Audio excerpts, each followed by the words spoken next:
अभी अभिनव ये सोच ही रहा था कि तभी उसके केबिन के दरवाजे पर दस्तक हुई और उसकी सेक्रेटरी नंदिता अंदर आई। आज वो और अच्छी लग रही थी, लेकिन इस बार नंदिता ने अभिनव को उसे ज्यादा समय तक देखने का मौका नहीं दिया और तुरंत ही बोली, टाइगर, सिंह फैमिली ने बीआर ग्रुप पार्टनरशिप की बात करने के लिए किसी को भेजा है। उनका नाम चिराग है। उसको जाने के लिए कह दो। ओके? ये सनी अपने आप को समझता क्या है? जब मैंने बोल दिया कोलैबोरेशन सिर्फ अनन्या हैंडल करेगी, तो ये नए नए लोगों को क्यों भेज रहा है? शायद इसे मेरे तरीके से समझाना पड़ेगा।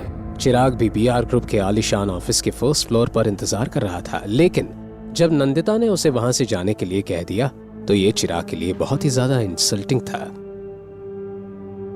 फेलियर की न्यूज के साथ जब चिराग लौटा और जो भी हुआ उसे जब सनी के सामने बयां किया तो उसका चेहरा गुस्से से झन्ना उठा।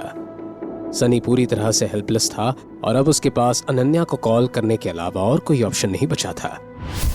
दूसरी ओर अनन्या अपने दादाजी के साथ शॉपिंग कर रही थी। तभी उसका फोन बजा तो उसने देखा कि सनी की तरफ से कॉल आ रहा था। अनन्या ने कॉल उठाते ही लाउड स्पीकर पर लगाया। हाँ जी भैया। अनन्या, तुम्हारे भाई को तुमसे एक हेल्प चाहिए थी। क्या तुम हेल्प करोगी? हेल्प? भैया मैं कुछ समझी नहीं।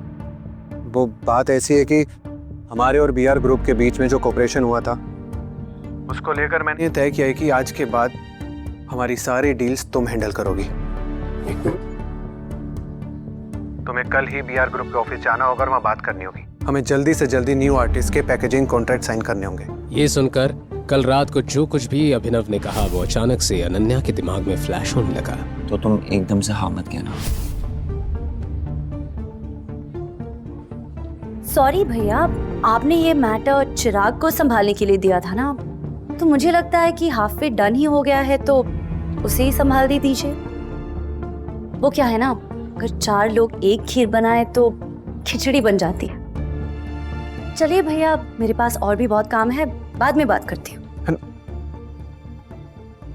ये तुम क्या कर रही हो बेटा? तुम्हें पता भी इसके कॉन्सिक्वेंसेस क्या हो सकते हैं? हरदेव के हिसाब से अनन्या ने हाथ आई एक अच्छी अपॉर्चुनिटी ठुकरा दी थी। सनी ने तो सामने से ही कॉल किया था और रिक्वेस्ट की थी, लेकिन अनन्या ने तो पल्ला ही झाड़ दिया।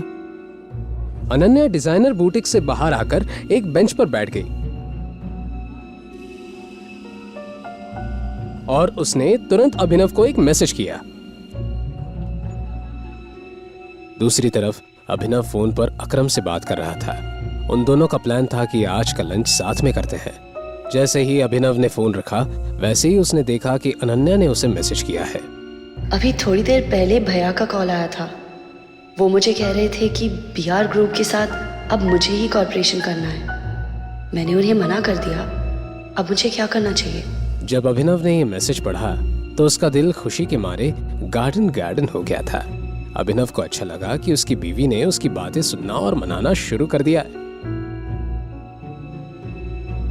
अब तुम्हें थोड़ा इंतजार करना चाहिए और परेशान मत हो। आज नहीं तो कल तुम्हारे भैया तुम्हें दोबारा कांटेक्ट करने की जरूर कोशिश करेंगे, लेकिन तुम्हें तब तक अग्री नहीं करना है जब तक वो तुमसे तुम्हारे फायदे की बात ना करें। उनकी कंडीशंस तभी माननी है जब वो तुम्हें कुछ दे।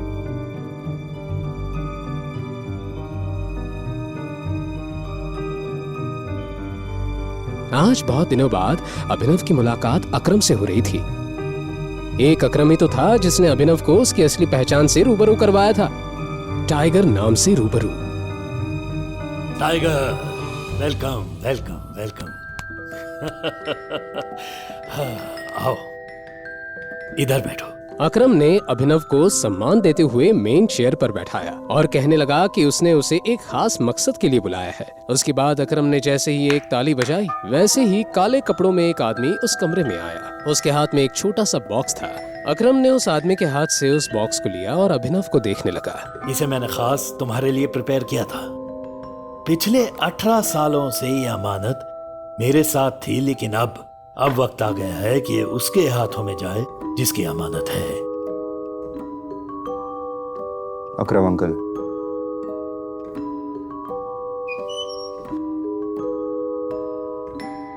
मैं ये अमानत नहीं ले सकता। स्पेशली मैंने तुम्हारे लिए इसे ढूंढा है और वक्त आने पर ये तुम्हारे बहुत काम आएगी। जैसे ही अकरम के मुंह से ये शब्द बाहर आए, वैसे ही उसका फोन बजने लगा। आगे की कहानी जानने के लिए देखें अगला एपिसोड सिर्फ पॉकेट एफएम के YouTube चैनल पर, और द रिटर्न ऑफ टाइगर के सारे एपिसोड्स को सुनने के लिए डिस्क्रिप्शन में दी लिंक से डाउनलोड करें पॉकेट एफएम ऐप।